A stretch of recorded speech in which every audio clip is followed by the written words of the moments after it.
Kamusta mga ka-channel? I hope everyone's safe and well. Ako po si Shasha at sa channel pong ito, aking ibinabahagi ang ilang mga crime stories na naganap hindi lamang dito sa Pilipinas maging sa ibang sulok ng mundo. Kaunting kahilingan lamang po, kung inyong magugustuhan ang inyong maririnig, huwag pong kalimutang i-click ang subscribe button, i-click nyo na rin po ang notification bell para updated kayo sa mga susunod pang videos. Sarang he! Dadalhin tayo ng kasong ito sa South Korea. Kilala sa kanilang K-pop music na talaga namang sikat na sikat sa buong mundo. Ang paborito ng nakararami ng mga K-drama at ang napakasarap na kimchi at samgyeopsal na kinababaliwan na rin ng mga Pilipino sa kasalukuyan. Handog ng South Korea sa mundo ang good mix ng modern amenities, rich cultural heritage, excellent healthcare, maganda at very efficient na public transportation, masasarap na pagkain at ligtas na community, hindi lamang para sa mga lokal doon, pati na rin sa mga dayuhan. South Korea is rooted in culture and traditions. Pamilya ang siyang pinakaimportanteng aspeto ng kanilang kultura. Base sa census, tinatayang nasa 52 million ang populasyon ng South Korea sa kasalukuyan. Base din sa mga reports, 45% ng populasyon ay protestante, 35% ay mga Buddhist, 18% ay mga Roman Catholic at ang natitirang 2% ay naniniwala sa Buddhism, Confucianism, Joseon, Chodogyo, Daejongyo at Daesan. Ang pagtungo, lalong-lalo na sa mga nakatatanda at ang pagbibigay ng regalo, ang ilan sa mga importanteng parte ng tradisyon ng mga South Koreans. Korea has a unique language and its own writing system, ang Hangul na naimbento ni King Sejong noong 1397 hanggang 1450 during the Joseon Dynasty. South Korea has a mixed economic system which includes a variety of private freedom na may halo ng centralized economic planning and government regulations. Sa lugar na ito, nanirahan ang mag-asawang Yoon Suk-yeol na siyang kasalukuyang presidente ng bansa at ang asawa at first lady ng South Korea na si Kim Kyun-hee. Iikot ang videong ito sa kontrobersyal na first lady ng South Korea na si Kim Kyun-hee. Sa kasalukuyan ay 52 years old na ito, ngunit kung pagmamasdan ng kanyang kagandahan ay parang nasa 20s pa lamang ito. Sa edad ng 40, nagkaroon na ito ng stable na career at nagpakasal kay Yoon Suk-yeol na isang prosecutor at 12 taon ang tanda sa kanya. Ngunit sa kabila ng malayong agwat ng edad at kayamanan, matapos ang 10 taon na pagsasama, na-elect si Yoon Suk-yeol at siyang naging presidente ng South Korea. Dahil sa pagkakalagay sa posisyon, naging sentro ng usap-usapan at mga kontrobersya ang First Lady ng Korea. Isang ticking time bomb ika nga para sa kanyang asawa base sa mga taong nakasubaybay sa buhay ng presidente ng bansa. Ano nga ba ang naging papel ng babaeng ito sa paghugis ng kapalaran ng kanyang asawa? Lalong-lalo na ngayon na napakainit na mga kontrobersiya sa politika sa South Korea.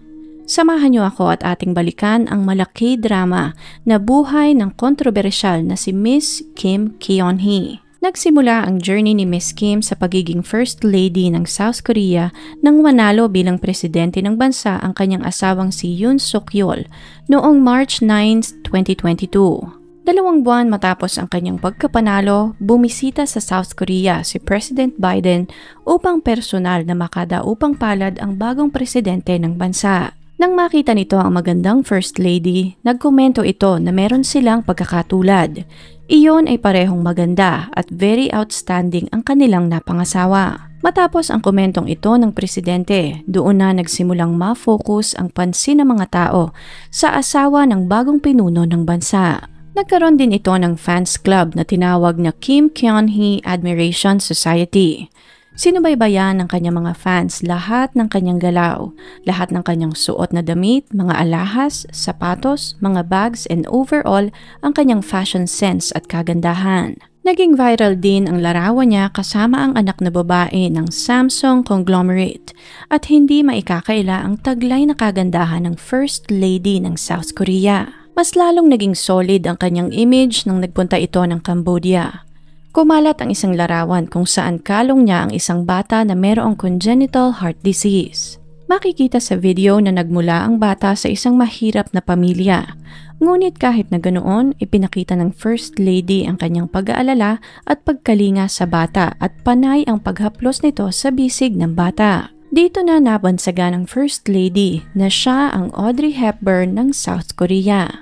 Taong 2023 naman, lumabas ang balita na nagtatapon di umano ang Japan ng mga nuclear chemicals sa kanilang karagatan na nagdala ng takot at pangamba sa mga South Koreans na kumain ng seafood. Para mapakalma ang publiko, personal na nagpunta si Kim Kyun-hee sa isang palengke sa Busan at doon ay sinampula niya ang mga seafood na naruroon mismo sa palengke. Kumpirmasyon na walang dapat ikatakot ang mga tao. Ngunit sa likod ng tila napakagandang imaheng ito ng First Lady ay nakatago ang lahat ng kontrobersiya na umikot sa kanyang buhay at sa kanyang pamilya. Sa pag-angat ng estado nila sa buhay, unti-unti ring naungkat ang baho ng kanyang nakaraan. Dahil sa mga sunod-sunod na mga issues at mga balita patungkol sa kanya, siya ang nabansagang isa sa pinaka-kontrobersyal na First Lady ng South Korea. Si Miss Kim ay pinanganak noong September 22, 1972 sa Seongdong District sa Seoul. Pinangalanan siyang Kim Myung-shin ng kanyang mga magulang, ngunit later on ay pinalitan niya ito ng Kim Kyun-hee. Si Miss Kim ang pangatlo sa apat na magkakapatid. Lumaki siya sa Yangpyeong County sa Gyeonggi Province. Kinailangan nilang lumipat doon dahil sa trabaho ng kanyang ama sa gobyerno. Para makatulong namang kumita ng pera, nagtrabaho ang kanyang ina bilang mananahi at nagbukas din ito ng maliit na kainan. Ngunit nang tumuntong ng 15 ay biglang pumanaw ang kanyang ama. Kaya't walang nagawa ang kanyang ina kundi kumayod ng maigi upang buhayin silang apat na magkakapatid. Matapos pumanaw ng kanyang ama, ibinenta ng kanyang ina ang kanilang lupa sa Seoul at tuluyan na silang nanirahan sa Namyangju City sa Gyeonggi Province. Gamit ang perang napagbentahan sa lupa, nagbukas ito ng isang maliit na motel na tinawag nilang New World. Meron itong 48 na kwarto at halos 100 kliyente araw-araw. Sa kasalukuyan, ang motel na ito ay kinonvert na into a nursing home na pinapatakbo na nakakatandang kapatid ni Miss Kim na si Kim Jin-woo. Ngunit ang nursing home na ito ay nalink naman sa napakaraming mga iligal na aktibidades na ating tatalakayin later on. Very outstanding din ang educational journey ng First Lady. Taong 1992, sa edad na 20, nag-enroll si Miss Kim sa Department of Sports and Arts, majoring in Fine Arts sa Kyunghee University. Nang makagraduate, ipinagpatuloy naman niya ang kanyang master's degree sa Arts Education sa Sukmyong Women's University at PhD in Digital Designs sa Kookmin University noong 2008. Nakakuha din ito ng MBA sa Seoul University na isa sa mga prestihiyosong institusyon sa South Korea. Bukod sa napaka-impressive na academic achievements ni Miss Kim, naging napakagaling at mautak din ito sa pagninegosyo na namana niya sa kanyang ina. Una siyang kumita sa stock exchange ng estudyante pa lamang siya noong 1990s. Taong 2007, sa edad na 35, itinayo niya ang kanyang unang kumpanya na Kavana Contents, isang kumpanya na nag-oorganisa ng mga international art exhibits sa iba't ibang bansa. Kasabay nito, naging part-time lecturer din siya sa ilang mga universidad sa South Korea. Kabilang narito ang Anyang University at Suwon University. Dahil sa mga achievements na ito, nakilala si Miss Kim bilang isang matalinong scholar at isang babaeng napakagaling sa buhay. Sa edad na 36 noong 2008, sa hindi maipaliwanag na kadahilanan, pinalitan nito ang kanyang pangalan ng Kim Kyun-hee from Kim Myung-shin. Matapos ang 2 taon, dito na niya nakilala ang prosecutor na si Yoon Suk-yeol. Si Yoon Suk-yeol naman ay pinanganak noong 1960s. Katulad ng nabanggit kanina, isa itong sikat na prosecutor sa South Korea. 9 na beses itong kumuha ng bar exam bago siya naging isang ganap na abogado. 31 years old na ito nang nagkaroon ito ng lisensya. Inalay niya ang kanyang buhay sa pagsisilbi sa publiko kaya't halos 50 anyos na ito na makapag-asawa. Base sa istorya ng mag-asawa, nagkakilala sila sa isang Buddhist temple. Isang monghe ang nagbigay daan upang magkakilala silang dalawa. Dahil sa taglay na ganda ni Miss Kim, mabilis na nahulog sa kanya ang sikat na prosecutor. Ngunit bago pa man magsimula ang kanilang relasyon, medyo nag-alangan si Mr. Yoon na kontakin si Miss Kim. Nalaman ng prosecutor na mayaman pala ang pamilya ni Miss Kim at malayo ang agwat ng antas nila sa buhay.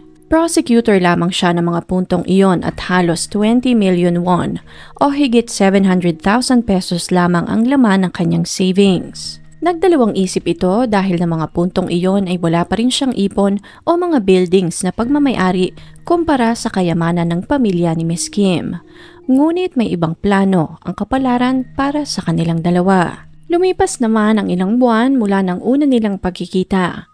Nagdesisyon si Mr. Yoon na muling kontakin si Miss Kim. Nakabisa niya ang email address ni Miss Kim mula sa business card na inabot nito sa kanya. Nag-email siya sa dalaga at hindi nga nagtagal ay muli silang nagkita. Nagsimulang mag-date ang dalawa at later on ay napag-usapan na rin ang pagpapakasal. Noong una ay medyo hesitant din si Miss Kim dahil tila magiging cargo niya ang prosecutor dahil wala nga itong masyadong pera. Kaya't isinangguni niya ang kanyang mga alalahanin sa kanilang trusted na manghuhula.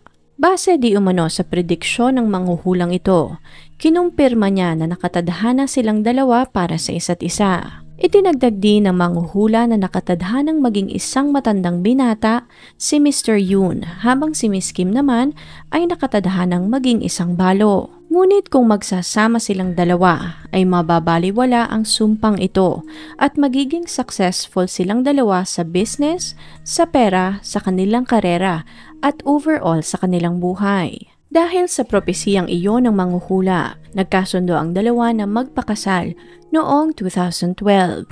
Kumpiyansa din si Miss Kim sa hulang iyon dahil sinabi niya sa isang interview na kung hindi dahil sa kanya ay maaaring hindi na talaga makapag-asawa si Mr. Yoon at siya ang babali sa sumpa na nakatadhana sana para kay Mr. Yoon. Sa araw naman ng kanilang kasal, ipinakita ni Mr. Yoon sa lahat kung gaano niya kamahal si Miss Kim at nangako sa harap ng mga bisita na ipagluluto niya ng masarap na pagkain ang asawa. Ngunit sa kasamaang palad ay hindi sila nagkaroon ng anak. Isang taon matapos ang kasal, nabuntis si Miss Kim sa una nila sanang anak. Ngunit nalaglag din ang bata dahil na rin sa kanyang edad at sa stress sa kanyang trabaho. Sa kasalukuyan, ibinuhos na lamang ng mag-asawa ang kanilang pagmamahal sa 4 nilang aso at 3 pusa. Tila nagkatotoo naman ang prediksyon na manghuhula kay Miss Kim dahil ang kaisa-isang pag-asa nilang magkaanak ay nawala kaya't sa kasamaang palad ay wala nang magtutuloy ng kanilang lineage.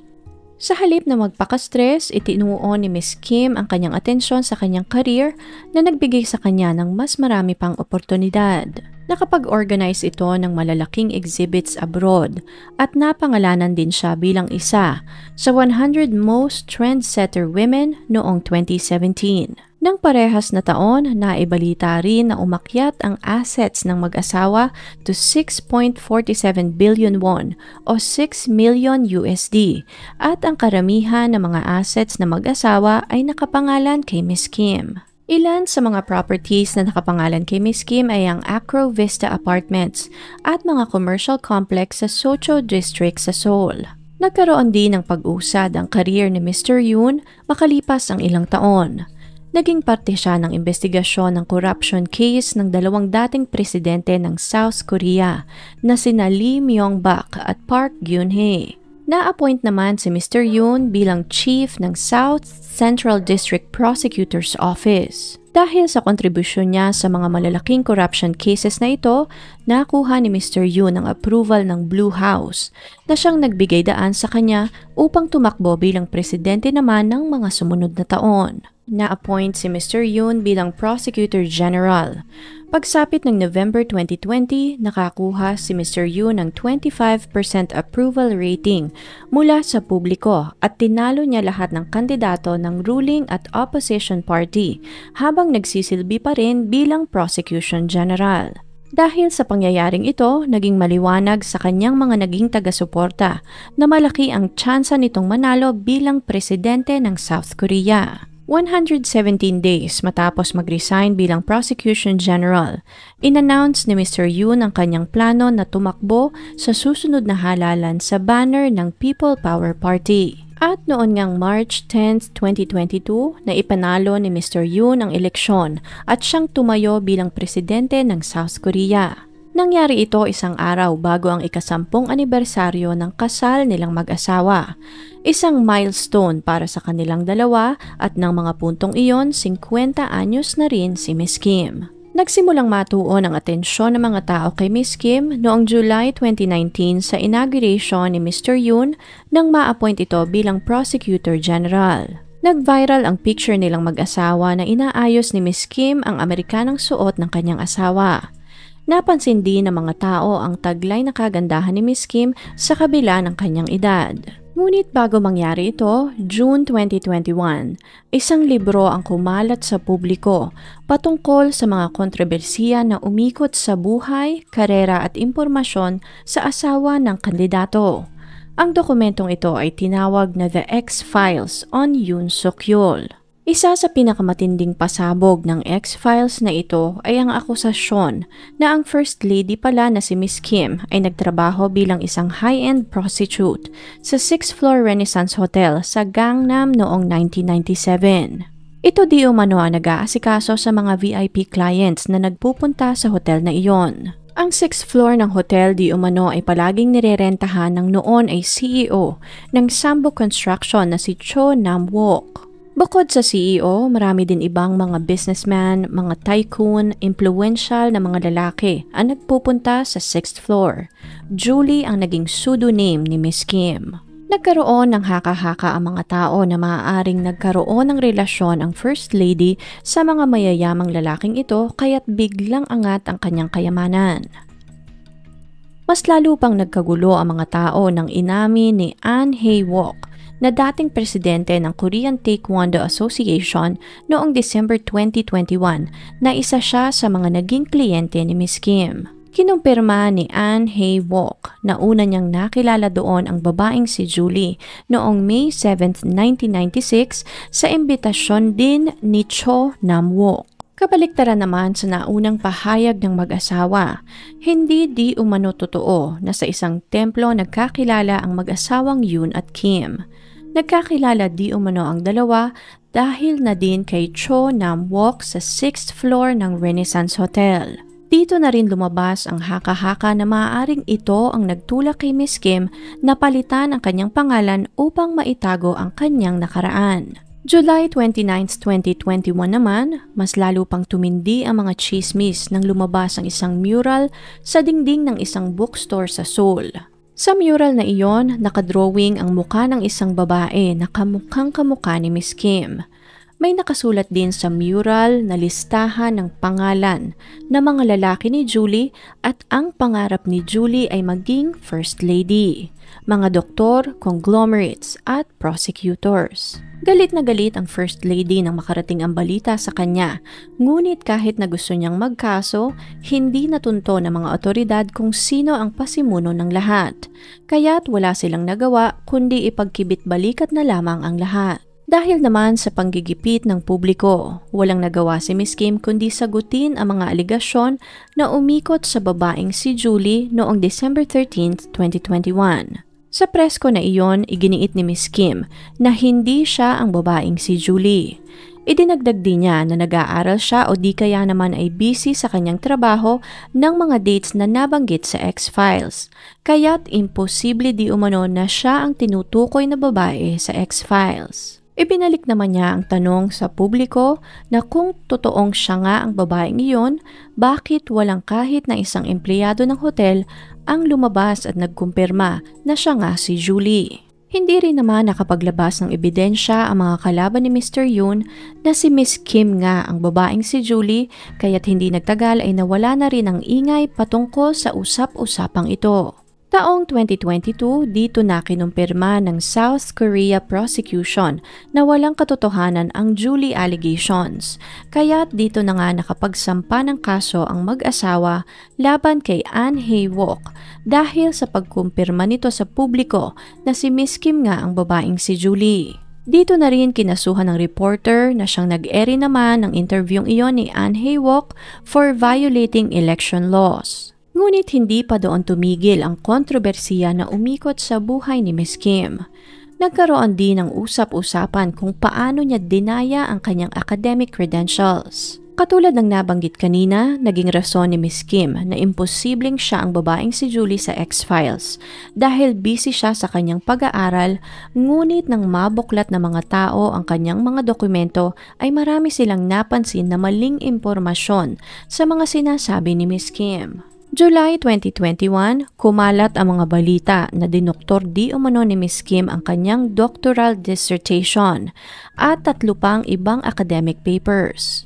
Imposible di umanong makumpleto ni Ms. Kim ang mga research na iyon sa loob lamang ng 1 taon dahil mangangailangan ito ng masinsinang pagsasaliksik at gugugol ito ng maraming oras. Kaya't upang mapatunayan kung ano ang totoo, nagkaroon ng academic investigation group na binubuo ng 14 na tao upang imbestigahan ang mga aligasyong ito laban kay Ms. Kim noong September 2022. Matapos ang investigasyon, kinumpirma ng panel na ito na napakaraming peke at dinoktor nga ni Ms. Kim ang kanyang credentials. Ngunit sa kabila ng kumpirmasyon ng panel, kinumpirma naman ng Cookman University na sa kanilang paaralan nga nagtapos si Ms. Kim ng doctorate at iginiit na nag-expire na ang statute of limitations kaya't wala nang pwede pang ikaso kay Ms. Kim patungkol sa mga nasabing dokumento.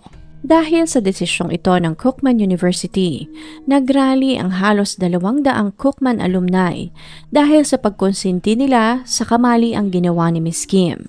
Ibinalik ng mga alumni ang kanilang mga diploma dahil pinagtatakpan di umano ng Cookman Management ang malinaw na academic misconduct na ginawa ni Ms. Kim. Dahil dito, mas lalong lumala ang mga chismis dahil para sa mga tao ay hindi iyon tamang ugali ng isang first lady. Ang bansang ito ay napaka-education-focused society. Unacceptable ang ganitong behavior kaya't nagkaroon ng negative impact ang kredibilidad ni Ms. Kim na nagkaroon din ng impact sa pangangampanya ng kanyang asawa bilang presidente ng bansa. Nang parehas na taon, dito na rin kumalat ang mga naunang resume ni Ms. Kim. Base sa mapagmasid na mata ng publiko, marami sa mga impormasyong nakasaad doon ay pinalsipika. Taong 2007, habang tinatapos naman ang kanyang doctorate, nag-apply si Ms. Kim ng posisyon sa 5 universidad bilang lecturer. Gamit ang mga dokumentong ipinasa niya sa pag-a-apply sa nasabing posisyon, napag-alaman din ng investigation team na mayroong 20 discrepancies sa mga impormasyon na nakasulat sa resume ni Ms. Kim. In-exaggerate din di umano ni Ms. Kim ang kanyang academic achievements. Pineke din ito ang kanyang mga work experience at mga unverified awards. Isa sa mga pineke nito ay ang nakasulat sa kanyang resume na nag-aral di umano siya sa New York University Stern School of Business, specializing in entertainment and media noong 2006. Ngunit ang totoo ay isa lamang itong short-term 6-month program under Seoul National University at nakapunta ito ng New York ng 5 araw, majority for sightseeing. Nakakita din ng mga irregularidad sa kanyang employment history. Nakasaad doon na nagtrabaho siya sa Strategic Planning Department ng H Culture Technology mula December 2003 hanggang December 2006. Ngunit ang kumpanyang ito ay hindi pa naman naiitayo until November 2004. Na-question din ang kanyang role sa Game Industry Association dahil mali-mali ang mga dates na nakalista sa kanyang resume. Nang tanungin naman sa isang interview, sinabi ni Ms. Kim na medyo nakalimutan na niya ang eksaktong dates dahil masyado na itong matagal na nangyari. Ngunit sa kabila ng patong-patong na ebidensya, iginiit pa rin ni Ms. Kim na wala siyang dinaya sa kanyang mga dokumento. Itinagdag din ni Ms. Kim na para sa kanya ay normal lamang na medyo exaggerate ang resume kung ang layunin ay makakuha ng trabaho. Idinagdag din ni Ms. Kim na hindi siya isang public figure at hindi rin siya opisyal ng gobyerno. Hindi pa rin sila nagkakakilala ni Mr. Yoon nang isinumite niya ang mga dokumentong iyon, kaya't nagtataka siya kung bakit iniimbestigahan siya ng mga tao sa mga kasalanang ibinibintang ng mga ito sa kanya. Hindi naman nakatulong sa kanya ang pagtataray na iyon kaya't lalong nagalit ang mga tao sa kanya. Wala di umano itong accountability at isang sinungaling na hindi rin nakatulong sa kampanya ng kanyang asawa. Dahil bumaba ang rating ng asawa, walang nagawa si Miss Kim kundi magpatawag ng isa pang press con upang humingi ng tawad sa publiko noong December 26, 2021. Inamin niya ang kanyang pagkakamali at humingi ito ng paumanhin dahil sa kanyang nagawa ay naapektuhan ang kanyang asawa na hindi naman dapat dahil hindi pa sila magkakilala na mangyari ang lahat. Upang makakuha din ng simpatya sa publiko, sinabi niya na marami silang pinagdadaanan ng kanyang asawa dahil hindi nga sila magkaroon ng anak. Not sure kung anong koneksyon noon sa pangdadaya niya ng kanyang dokumento, ngunit sinabi niya rin iyon sa harap ng publiko. Matapos naman ito, hindi pa rin tumigil ang mga chismis at aligasyon laban kay Miss Kim. Lumutang naman ang mga artikulo at mga usap-usapan patungkol naman sa plastic surgery na isinagawa ni Miss Kim sa kanyang muka. Kumalat ang before and after na mga larawan ni Miss Kim at talaga namang hindi maikakaila na napakarami na nitong ipinabago sa kanyang muka. Base sa kalkulasyon sa social media, gumastos di umano si Miss Kim ng halos 1 billion won para sa mga cosmetic procedures na ipinagawa niya sa kanyang muka. Inamin naman ni Miss Kim na ipinabago niya ang kanyang eyelids, ngunit itinanggi lahat ng akusasyon na nagpagawa siya ng muka kahit na very evident ang pagbabago sa kanyang itsura. At hindi pa doon tumigil ang kontrobersiyang umikot kay Miss Kim kundi pati na rin sa kanyang buong pamilya. 3 araw matapos i-announce ni Mr. Yoon ang kanyang pagtakbo bilang presidente noong July 2, 2021, naaresto ang ina ni Miss Kim na si Choi Yoon-sun at nabigyan ng parusang 3 taong pagkakakulong para naman sa kaso ng healthcare fraud. Katulad ng nabanggit kanina, ang motel na itinayo ni Miss Choi ay later on ay na-convert into a nursing home. Ngunit ang nursing home na ito ay nag-ooperate ng illegal noong taong 2013 hanggang 2014. Kasama ang ilan pang mga kasabwat, nagbuo sila ng isang medical foundation ng illegal at kumita ang foundation na ito ng halos 2.2 billion mula sa healthcare insurance funds galing sa National Health Insurance Services. Mas nauna nang nakasuhan at nasentensyahan ang mga kasabwat ni Miss Choi noong 2015. Ngunit hindi agad nadakip si Miss Choi dahil nakapag-secure ito ng written immunity agreement. Taong 2020, dito na nag-file ng kaso ang NHIS laban kay Miss Choi at inutusan ang ginang na ibalik ang perang ninakaw nito sa kanila. Ngunit sa hindi maipaliwanag na kadahilanan, 6 na buwan matapos itong masentensyahan, napawalang sala si Miss Choi at nakalaya noong January 25, 2022 dahil wala di umunong sapat na ebidensya na magpapatunay na ito ay nagkasala. At the same time, binawi din ng NIHS ang kaso nila laban sa ginang. Nangyari ito 2 buwan bago ang eleksyon noon sa South Korea at base sa mga haka-haka, maaaring nakialam ang manugang nitong si Mr. Yoon sa judicial process kaya't naakwit si Miss Choi. Ngunit hindi pa doon natapos ang legal battle ng ginang. March 2021, naglabas ang isang pahayagan ng balita na obsessed ang mother-in-law ng presidential candidate sa pagbili ng mga lupa sa South Korea na maaari di umunong maging banta sa political career ni Mr. Yoon. At nagkatotoo nga ang prediksyon na iyon ng news company dahil true enough, naapektuhan ang image at kredibilidad ni Mr. Yoon sa mga naglabasang balita tungkol sa kanyang mother-in-law. March 17, 2021, muling dinakip ng mga pulis si Mr. Choi para naman sa pagpapalsipika ng mga bank documents at mga personal documents. Violate din di umano ni Ms. Choi ang mga batas sa real estate sa South Korea. April hanggang October 2013, pineke di umano ni Ms. Choi ang kanyang bank account verification documents ng 4 na beses, claiming na may assets di umano ito na nagkakahalaga ng 34 billion won o $26 million. Ginawa di umano ito ng ginang upang makabili pa ng mas maraming lupa sa Gyeonggi Province. Naungkat din ang mga titulo sa pangalan naman ng ibang tao na si Miss Choi din ang bumili na labag naman sa real estate regulation sa South Korea. December 2021, nabigyan si Miss Choi ng parusang 1 taong pagkakakulong. Umapila si Miss Choi ngunit binasura ito ng korte. Hindi naman ito matanggap ni Miss Choi kaya't nagprotesta ito sa loob ng korte at nahimatay pa nga kaya't na-delay ang proseso ng halos kalahating oras. Ngunit sa kabila ng lahat, ineskortan siya ng 4 na babaeng officer papunta sa kulungan.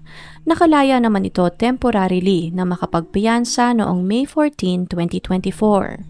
At hindi pa doon natapos dahil nakasuhan din ang kapatid na lalaki ni Miss Kim na si Kim Ji-ho ng financial fraud patungkol naman sa Yangpyeong Industrial Project. Nadawit ang kumpanya nitong ESIMD dahil sa pagpapalsipika ng mga dokumento at pagtataas ng construction cost upang makakurakot ng 1.7 billion mula sa construction ng nasabing project. Naakusahan din ang mag-ina sa pagmamanipula naman ng presyo ng Deutsche Motors na siyang distributors ng BMW sa South Korea mula 2009 hanggang 2012 na siyang nagbigay sa mag-ina ng bilyong-bilyong kita. Dahil sa mga kontrobersiyang ito na umikot sa pamilya ng asawa ng kandidato, nagkaroon ng bahid ang noon ay magandang image ni Mr. Yoon.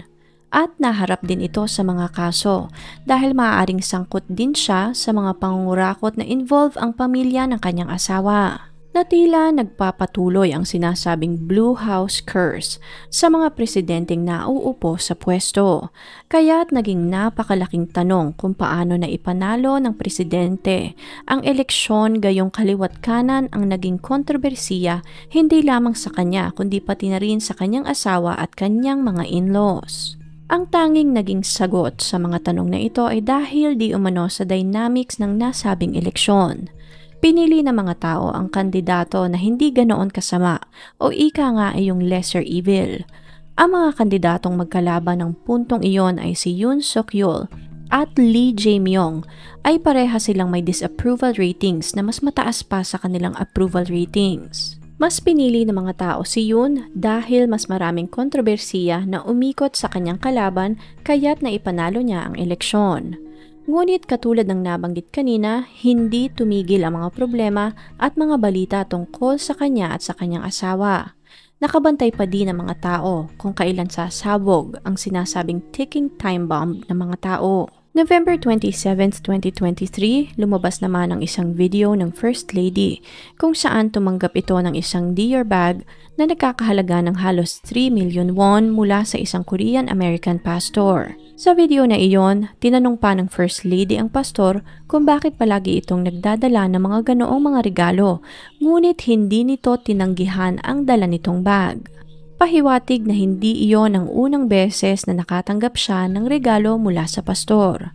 Ang bag na ito ay ihinanda ng grupong Soul Voice upang i-frame up ang First Lady at nakipagtulungan naman ang pastor upang makuhanan ang First Lady ng video nang hindi nito nalalaman. Agad na kumalat ang video na ito sa publiko and as expected, hindi ito nagustuhan ng publiko dahil labag ito sa Anti-Corruption Act ng bansa. Ipinagbabawal sa mga government officials sa kanilang mga asawa na tumanggap ng kahit na anong regalo na may halaga ng mas mataas sa $750 kung ang regalo ay mula o related sa kanilang mga official duties.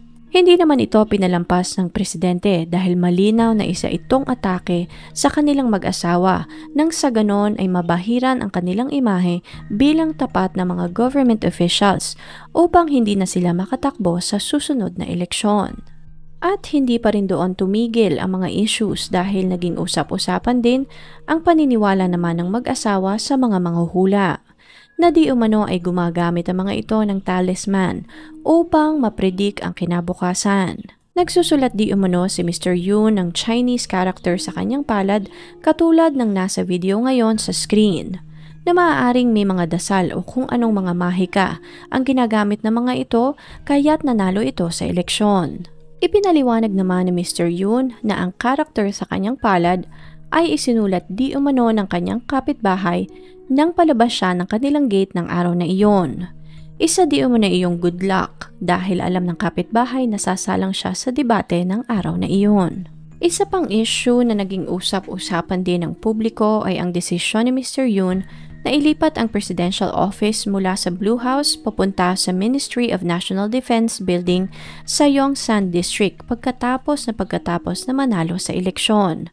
Ang dahilan ng presidente ay upang ma-improve ang efficiency ng kanyang gobyerno. Ang layout di umano ng Blue House ay hindi angkop para sa modern governance. Ngunit marami ang nagsabi na maaaring nabulungan ulit si Mr. Yoon ng fortune teller dahil meron di umanong sumpa sa Blue House at maaaring hindi siya magtagumpay sa kanyang pagka-presidente kung hindi niya ililipat ang presidential office sa ibang lugar. Marami naman ang nagreklamo sa desisyon na ito ng presidente dahil hindi di umano nito inisip ang financial at security concerns ng bansa. Sa dami ng mga kontrobersiyang umikot sa mag-asawa, talaga namang sinubaybayan ng buong South Korea ang bawat balita na mailabas tungkol sa kanila. Marami din ang nagsabi na maraming mga conglomerate ang nasa likod ni Mr. Yoon, kaya't hindi naging problema ang mga kontrobersiya na kinaharap nito bago pa man mangyari ang eleksyon. Lalo pang tumaas ang tensyon nang magdeklara si President Yoon ng martial law naman kumakailan lamang na binawi rin naman ito kinabukasan. Dahil sa mga desisyong iyon, nahaharap ngayon si Mr. Yoon sa impeachment bilang hiyaw ng mga tao na hindi masaya sa kanyang pamumuno. Katulad ng nabanggit kanina, marami ang nakaantabay sa magiging kapalaran na mag-asawa sa kanilang panahon bilang pinaka-powerful couple sa bansa. Ngunit ano po sa inyong palagay? May katotohanan kaya ang mga paratang sa mag-asawa o lahat ito ay mga chismis lamang? Kung interesting po ang kasong ito para sa inyo, please leave a comment and share your thoughts sa comment section below. Please click on the subscribe button and notification bell as well para updated kayo sa mga susunod pang videos. Salamat po and see you on the next one.